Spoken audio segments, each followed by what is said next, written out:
बच्चों, मैं पूजा और मेरे चैनल में आपका बहुत बहुत स्वागत है। तो बच्चों, आज मैं आपके साथ में अपना एक पर्सनल एक्सपीरियंस शेयर करने जा रही हूँ, जो मेरी मम्मी ने मुझे दिया था। मेरी मम्मी ने मुझे बहुत अच्छी बात बताई थी, जो मेरे जीवन में आगे बढ़ने का मुझे मौका मिला। तो बच्चों, बात उस समय की है जब मैंने 10th के एग्ज़ाम पास किए और मैं 11th क्लास में पहुँच गई थी। उस टाइम पे हम लोग गाँव से शहर के लिए पढ़ने के लिए जाते थे और शहर हमारे गांव से लगभग 10 किलोमीटर दूर था। उस टाइम पे हम लोग साइकिल से स्कूल के लिए जाते थे। जब हम शुरू शुरू में स्कूल गए तो हमें पता चला कि कुछ टीचर जो थे वह कोचिंग पढ़ाते थे। वो उनका मानना ऐसा था कि अगर आप कोचिंग पढ़ोगे तो ही आपको एग्ज़ाम में पास किया जाएगा। लेकिन हमारे सबसे अच्छे सर थे फिजिक्स वाले सर। वो बहुत अच्छे सर थे और उन जैसा सर मुझे लाइफ में मेरे सबसे बेस्ट टीचर रहे हैं वो, जिनका नाम मनोज राठौर सर है। वह अब बासुदा में हैं। वो हमेशा हम लोगों को मोटिवेट करते रहते थे। तो उस टाइम पे मैंने सर वो कोचिंग भी नहीं पढ़ाते थे और सर जो थे वो कोचिंग पढ़ाते थे और वो यह बोलते थे कि आप कोचिंग आइए तो ही आपको एग्ज़ाम में पास किया जाएगा। मैंने सर से बोला, सर हम लोग गांव से आते हैं और इतनी जल्दी सुबह सुबह कोचिंग आना इम्पॉसिबल रहेगा, क्योंकि हम लोग खाना वगैरह खा के भी आते हैं, खाना लेकर भी आते हैं और हम लोग कम से कम 11 साढ़े 10 बजे गांव से निकलते हैं। कभी कभी ट्रैफिक हो जाता है तो हम लोग लेट भी हो जाते हैं। इस कारण सर हम कोचिंग नहीं आ पाएंगे। तो जो हमारे फिजिक्स वाले सर थे उन्होंने हमसे यही बोला कि बच्चों, ज़रूरी नहीं है कि आप कोचिंग आओ, आप एक काम कीजिए, जो चीज़ मैं आपको स्कूल में समझा रहा हूँ आप उसे अच्छी तरह से समझिए और घर पर मेहनत भी कीजिए। इनका जी सर।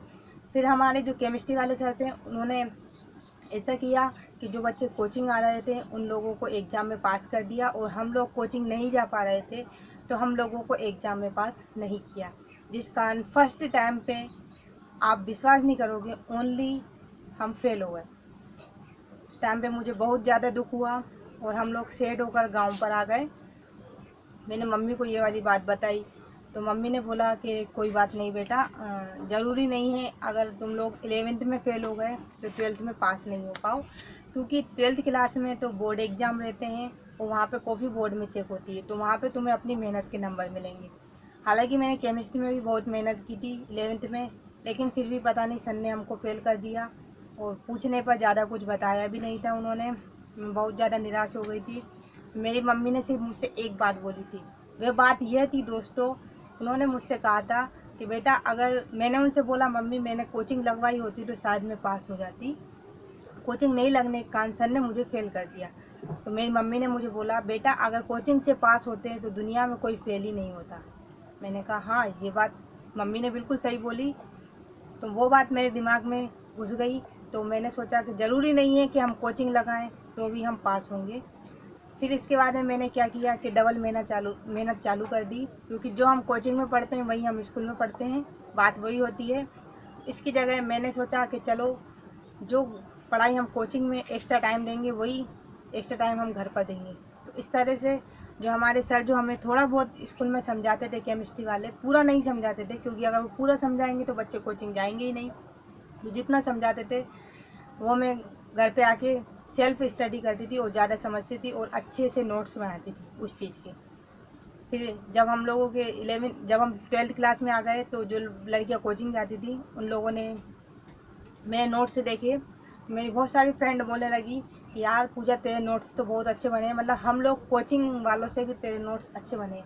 उस टाइम पे फ्रेंड्स मैंने क्या किया था कि जगह अलग अलग राइटर्स की बुक ली और जो सबसे अच्छी लैंग्वेज थी, सबसे अच्छी भाषा थी, उसी भाषा का जो मुझे समझ में आता था वही मैं नोट्स अच्छे से बनाती थी। तो मतलब अलग अलग भाषा, अलग अलग जो राइटर्स थे उनके नोट्स मैंने मिक्स करके बनाए थे, तो मेरे नोट्स बहुत अच्छे बने थे। मतलब इतने अच्छे कि कोचिंग वाले भी इतनी मेहनत नहीं करते जो आपको अलग अलग राइटर्स की बुक से नोट्स बनवाते। तो इसलिए फ्रेंड्स, कभी भी जब हम प्रॉब्लम में हों तो हमें ये नहीं सोचना चाहिए कि अब हमारा क्या होगा, बल्कि हमें ये सोचना चाहिए कि अब हम इस प्रॉब्लम से कैसे निकलें।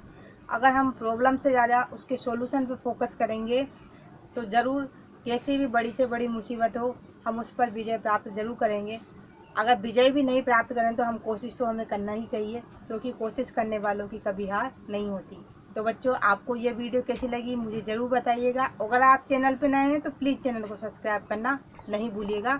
मिलते हैं नेक्स्ट वीडियो में, नेक्स्ट मोटिवेशनल वीडियो के साथ।